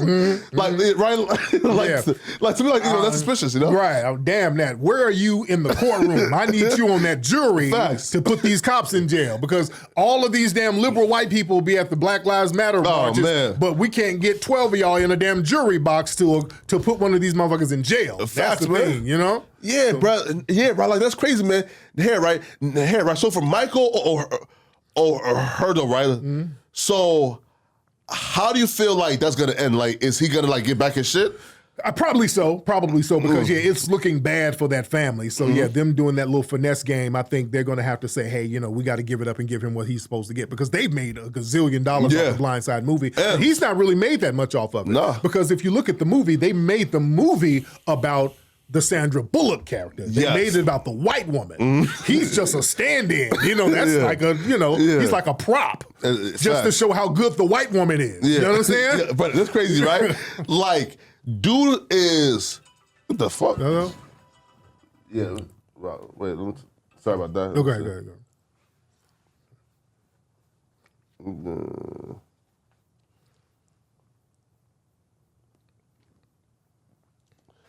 Right? So like, for example, like he was in hyper intelligent. Yeah, very smart guy. A supreme athlete. But like they made it like, he's slow, he's stupid, and they saved him. Right. Now, like, do you feel like that was some like messaging behind that, like to make him like look like he was weak, vulnerable, and they saved him? They always got to do that in those movies. The white savior movies, that's a real big trope in movies, man. A lot of these television shows and movies, Different Strokes was based on that. Gary Coleman and Todd Bridges being saved by a rich white man. This whole thing where we can't make it on our own, we can't take care of ourselves, and we need a benevolent white benefactor to take care of us, like a white mommy, a white daddy. Emmanuel Lewis had the show Webster back in the 80s, a little black boy who couldn't grow, had a white family. So that's always been a trope. Where they try to program into us, we won't be able to be anything unless a white person takes care of us. So don't try to be self-sufficient. If you try to build a black family and be self-sufficient, you're going to fail. You need Mr. Drumming, you need a Sandra Bullock, you need a white mommy and white daddy to be there to save you. And that's just not true. Man, now, all right, man. So let's move past that. Yeah. So when did you know that Carly Russell was a lying-ass heifer? Which one, Carly Russell? Oh, yeah. The girl down Fake kidnapping story. Yeah. Oh, yeah. When I realized something was going on with that story, was the whole wig thing. Yes. Yeah, she left her wig. Yeah, like, come on now. And she went in the woods, and somebody said she had a plate of food in there with her. I'm like, wait, something ain't adding up. Something ain't Food got taken with her. Food got taken with her. Wait, like... Here, so like her phone got left. Yeah. Her wallet got left. Yeah. Her hair got left. Yeah. But it took some good wings. Yeah. When I heard about the weave being left, I'm like, sister ain't gonna leave no damn wig. They're not gonna leave no weave. They're gonna fight for that damn lace front. And I said, and then it started to unravel. I said, okay, I see what it is. And look, the police, they knew that it was cap. They knew it was, they knew she was full of shit. Of course. But they just milked it so that in other cases where black women are missing, they can say, well, we don't have to look for you guys because she lied, so this other woman might be lying too. So they kind of milked it and stretched it out knowing that it was a farce. Yeah. Now, so since we now know, I guess how detrimental like this was to black folks, right? Yeah. What should her punishment be? Well, the same thing as they give everybody else. I don't think, because now they're talking about having a special new law. A felony for her, a felony for her. There was a white woman in South Dakota this week. Oh, wow. Went down to Florida, a white woman who had an affair on her husband. Damn. Went down there and said she got kidnapped and raped, all right? Because she wanted to cover up the affair. God damn. But they saw her stupid ass buying the rope at Walmart. She bought the rope, and she's on video buying the kidnapping rope. So there's the white woman. Stupid. So yeah, they're like, oh, well, she was going through some marital problems. So they're doing that shit. So don't give us a different type of punishment you give to white people. Yeah. Everything has to be equal across the board. Man, hair. Facts, man. Yeah. Yo, also too, like, why have you been hair? Right? So, like you've been one of like the only dudes, right, who, when the world turned their back on Sha'Carri Richardson, you was campaigning for her. Yes, I was. You never like turned your back on her. Right. Now she's a world champion. Now, now, everybody coming back and trying to. They are. You feel me? So why did you never like turn your back on her when the world was kind of like saying, "Hey, you feel me? Like like smoking weed, making mistakes." Right, right. Because that's our daughter, man. I look at her. I'm a father. I have girls. So I look at her as one of our daughters, man. And we saw the talent. And sometimes our kids make mistakes. She just made a little mistake that didn't take away from her greatness. And I'm not going to turn on one of our great people just because they make a little bullshit mistake. She's a kid. She's young. Yes, of course. That's going to happen. She's still great. She got her shit together, and she came back on top like we knew she would. Yeah. Naturally, right? Now, wait, though. Now, I'll be honest with you now. How happy were you to see her whoop them Jamaicans? No, that was what was funny. She was doing her thing, but she was kind of stunting on them because because the Jamaicans were talking mad shit. When they won, when they beat her, cash shit. They were talking mad shit and talking shit to us. Fuck you FBA niggas. Bumba clot FBA niggas. They were really all right.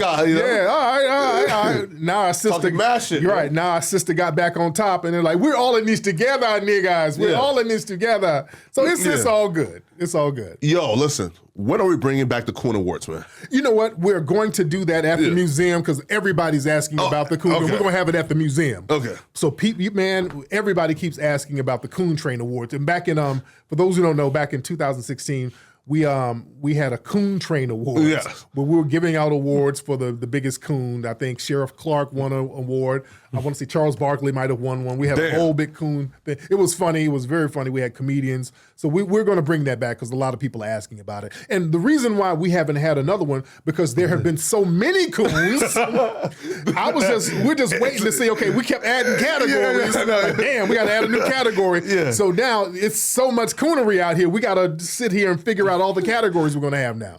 Here, all right, yes, right. Now, listen, now, I may be putting you on the spot, right? But can you name me your top 3 coons right now in 2023? Oh, man. In fact, five coons. Oh, man, it's so many of them. Well, Candace Owens is number one. Yeah.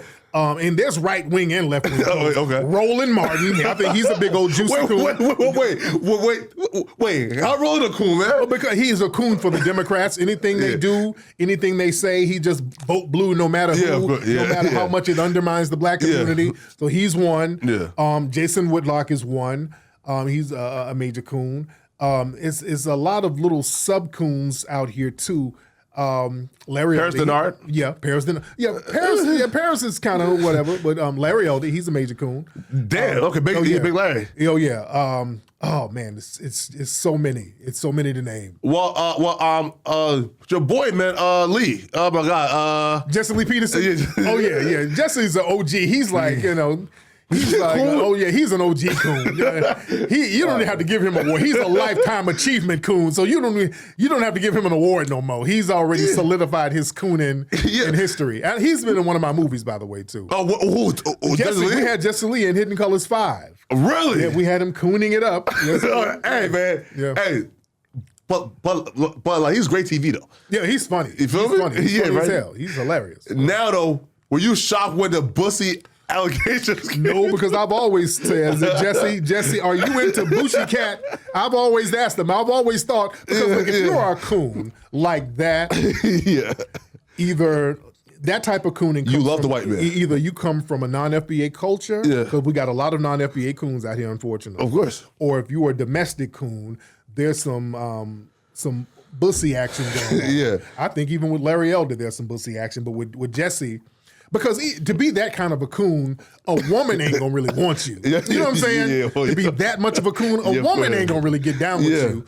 A white woman might, but a sister ain't gonna get down with you. And Jesse told me he don't really mess with white women.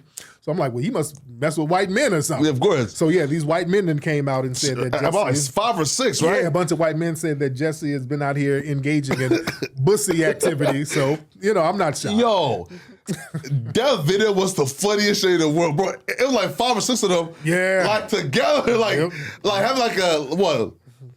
Like intervention, right? Yeah. Boy, was turning up. Assholes up, man. That's crazy, man. Do you think, like, Are they capping, or do you think they're like they're like telling the truth? Yeah, hey, look, Jesse got caught liking like some gay porn on his Twitter one time. You know that? No, really? Look that up. Yeah, Jesse must. I think he thought he logged out of his Finsta account. Yeah, and he was. You can see what a person likes. And they saw that he was liking some gay porn on his Twitter. So yeah, those accusations about Jesse's been going around for a long time. So and there's nothing wrong with whatever your sexual preference is, but when you're a coon and he's spoken against that, to be honest. Really? Yeah, he's spoken. Yeah, because he's like a tradcon, right? Right. He's like that right wing thing. He's all that's against God, and then you liking gay porn. So hey, man, yo. Do you feel like here, right? So like you don't like categorize yourself as rap hill? No, not at all. No. But I seen like the second channel there, right? Right, like where like you about to like start giving game now. Yeah, and I'm still going to do it. I just don't have time. I'm doing so much stuff. And the Tightening with Tariq page where I'm giving game. There's a lot of people like that. Mm-hmm. But I'm so busy doing all of this other stuff. I gotta put more stuff on that channel.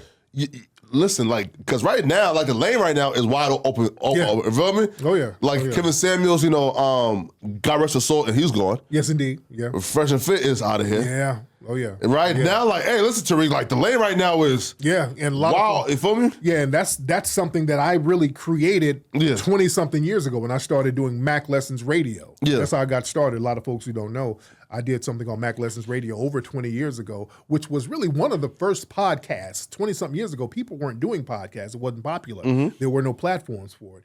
YouTube had just got started. And when YouTube got started, you could only put like 10, 15 minutes on your video. So I was doing a podcast years ago talking about relationships and dating and game.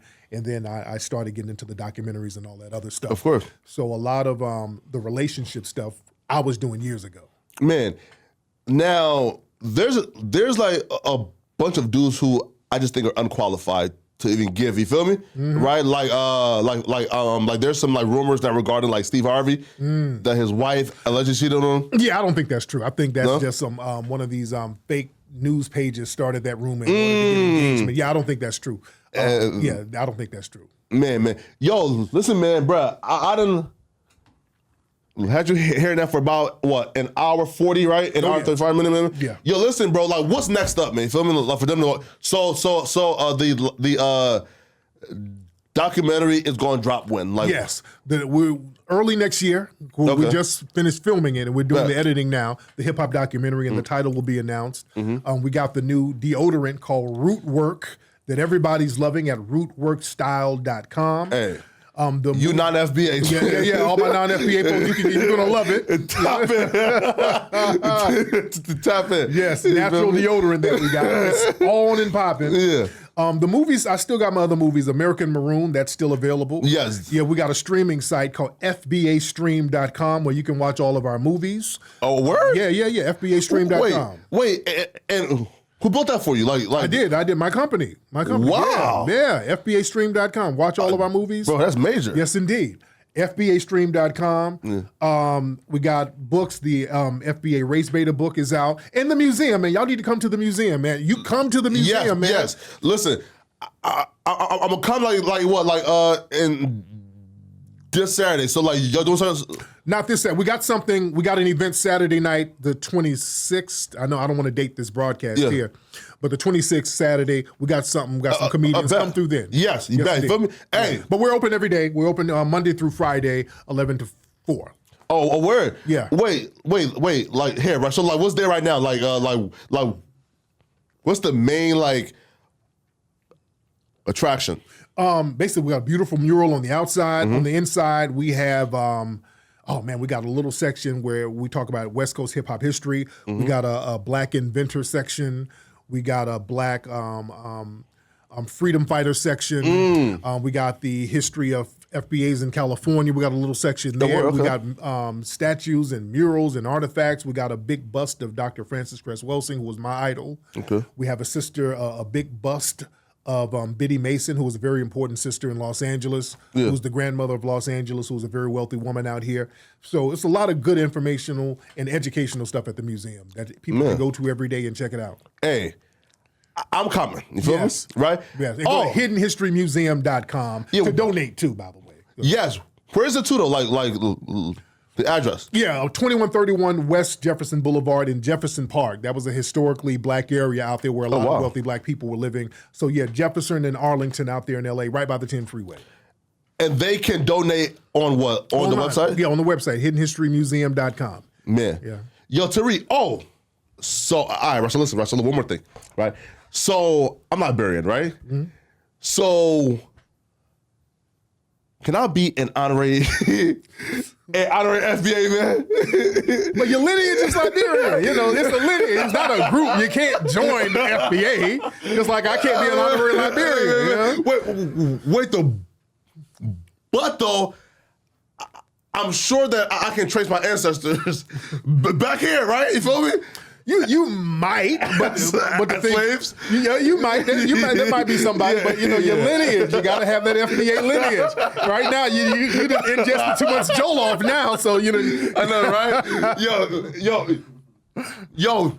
But I had actually I had the jollof with the okra and goat meat this morning. Oh, damn shit. Okay. I'm too far gone. You too far gone now. You eat some cornbread and collard greens, you might throw up or break out or something. Bro. Listen though, man. Bro, listen, bro. Like, bro, no, listen. Like, I truly like, bro, I like love, right, bro? Like that, like the FBA's like finally got like. Yeah. Bro, hey, bro, because we done heard like for years, right? Like the cool shit of, you know, they don't got no culture. Yeah, that bullshit. Right? Yeah, we stopping that. Yeah, we stopped that. Yeah. Now it's kind of, you feel me? Like since like 2019, you feel me? Tariq has like, yo, listen, this is us. Yes. You feel me? Yes, and like we see, like a new pride now, you feel me? Absolutely. Right? Absolutely. And like past the jokes to me, like that's the important part, right? Yeah. Oh yeah. Right? Like we're like, there's been like groups and kids being told, your ass ain't got no culture. Burna Boy even like said some bullshit like that, right? Right. So yeah, they're getting called out for that stuff now. You feel me? You know? Yeah. Yo, let's speak on that though. So when you heard, I think Burna Boy said, they don't got no culture. Right. Yeah, Burna Boy said something to that effect, and he's kind of said stuff like that before relating to foundational black Americans, our lack of culture, whereas his whole identity is emulating foundational black Americans. The Tim boots and the way he wears his clothes and the style of music and all of that stuff. Yeah. His whole vibe and swag is based on FBA culture. Yeah. So we're letting folks know we are the culture here. Of course. We are the culture as foundational black Americans. We've created every single significant culture here. Anything significant in America has been cultivated, created, or promulgated by us. We've pushed that. We are the culture here as foundational black Americans, and people are going to respect that. Of course. Now, who should the FBAs vote for this coming election? Whoever is giving us tangibles.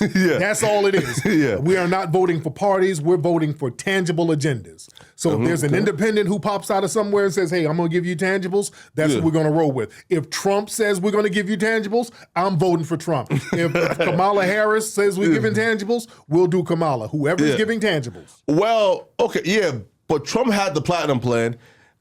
And then Biden, it wasn't good enough because it was a minority program. It was a lift all. It was a lift all. It was one of these let's lift all up minority. No. That wasn't good enough. We're talking about tangible specifically for us. So like reparations. Reparations and any other type of tangible benefits specifically for us. The crime bill that's going to help us too. That's going to be very important. But reparations that's on the forefront. Yeah, like, why do you feel like, for example, right, like. I've never like spoken in on reparations because it doesn't affect me. Right. You feel me? Like I ain't getting shit. Right. But why do you feel like there are outsiders who are really vocal about like FBA? It's like getting reparations. That's this whole thing. We don't. Foundational black Americans, we help all these other groups get resources. Yeah. These DACA programs, we don't benefit from that, but we help other groups get part of that DACA money. Hey, knock yourself out. We'll help you go to the HBCUs that we helped build and found. We don't have no problem. But when we talk about getting something specific for us, all of a sudden, hey, why y'all trying to be selfish? Because people are so used to us sharing everything with them, and there's this weird sense of entitlement. Of course. That everybody's supposed to get what we get. Of course. When we're saying, hey, everybody's eating enough, it's time for us to eat right now. Now people want to cry foul, and I think that's extremely wrong. People got to check themselves on that. Of course. Y'all should be the main ones campaigning for us to get our reparations. Of course. Because that's going to set up the stage for you to get what you're supposed to get from the British imperialists, from the French imperialists who colonized your homelands. Because we want you to get what you need to get out of them too. Yeah, man. Here, right? So like where I feel like the haters started like comment, right? Is once like reports got put out, like they're talking about like 250,000 for Black California residents. Bro, 250, bro. I can get an endless jollof. Yeah, I know. Right? Buy land back home. Right. You feel me? And the thing is, because it's exclusionary, because we're saying only, we're talking big numbers now. Yeah. So now, but it's only for our group. Yeah. So a lot of the tethers, like, shit. wait a minute, nigga. 250? Yeah, they're like, hey, let me hide my hairline and try to blend in with the FBAs. Yeah. So we're saying, no, that's not going to work. Just sit down for a minute and chill. So now they want to cry foul. Yo, Tariq, listen, right? So look, bro, I feel like the older like we get, right? Yeah. Like we can't hide the hairline no more. Like here, right? Like here, like for example, like last year, right when we talked, right? Yeah. Yo, I had a somewhat straight FA hairline. Yeah. A year later, my shit is. Well, you need to call Akon and find out who did his. Akon went and got him an FBA hairline. He went to Turkey and shout out to Akon. He went and he said, "Hey, I got it. Yeah. I know it looks like a throw rug a little bit. Yeah. But Akon got his, so you know. Yeah, no, like it's not. Hey, for example, like I'm not balding. My hairline just got crooked. Yeah. You see it right? Like here's high and like here's low, you feel me? Yeah, because see, back in the day, your parents, I know your parents were trying to save money and they would cut your hair themselves. Bald, you feel me? Yeah. Yep, that's what them parents, y'all FBA parents, or non-FBA parents, y'all be doing that to these babies' heads. Y'all be trying to save money. I'm not going to give the money to no barbershop nigga, so you go get a butter knife and try to cut the hair and mess the hairlines up. Yeah. So take these babies to a barber, spend that little $10, $20. Wait. So if I have a son. Yes. Now, my son will be not FBA because his mom will be my girlfriend who's like African, right, from Cameroon. Right? Okay, your girlfriend is from Cameroon. Yes. Okay, yeah, right? So if we have a son, I can preserve his like hairline and make it look like an FBA hairline. Yes. By just taking him to take him to an FBA barber. Yeah. Because y'all try to save money. Y'all very, very frugal. Y'all extremely frugal. Yeah. Y'all don't want to spend money on shit. Yeah. Y'all don't be getting your toes done. The women don't want to get their toes done, and y'all don't want to go get the real haircuts. Man. Take that kid to an FBA barber so they can line him up, get him right, put the right alcohol on there, and get him right. Please don't cut that little boy's hair. We don't want your son at 3 years old looking like George Jefferson with a damn hairline all jacked up. So take him to an FBA barber, man. Yo, hey, but your life, for example, bro, you and Jalen Rose, yes, like for like the OGs, yes. Your hairlines are. Oh yeah, we got robust hairlines. Oh yeah. How Tariq? The tethers be like, that shit is a fake hairline. They think it's fake. They don't even know. Yeah, we just go to good barbers, man. We go to Jalen Rose said, hey man, if your barber ain't $100 or $200, you ain't doing it right. Yeah, we go to expensive barbers. That's too much, Tariq. Yeah, I know. But then when you take shit, nigga, sometimes two. That's too much, man. $100 haircuts, man. Sometimes you got to go there, you know? Listen, like the most here. So I'm in like Cali, right? Yeah. And I know that one time like dude charged me like 70, right? Because he drove to like that's typical, kind of. Like my house, right? Oh, that was a house call for 70? Yeah. You got a good deal. Bro, I was mad. Damn. That's a good 70. That's a good deal. I was mad as hell, too. House calls out here like 100, 200. Easy, man. You feel me? Oh, yeah. But now I found a new barber called Brandon the Barber. Okay.